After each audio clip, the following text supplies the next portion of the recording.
Assalamualaikum warahmatullahi wabarakatuh. Saya Dr. Andes Haji Sumaryono, Wakil Bupati Penukalabab Lematang Ilir, melalui kesempatan yang berbahagia ini menyampaikan selamat hari ulang tahun Tribun Sumatera Selatan yang ke-10. Selanjutnya saya berdoa semoga Tribun Sumsel ini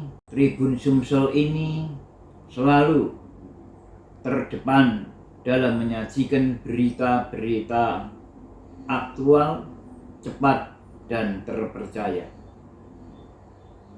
Juga terus menjadi referensi informasi yang inspiratif dan memperkuat tumbuhnya optimisme di kalangan masyarakat kita.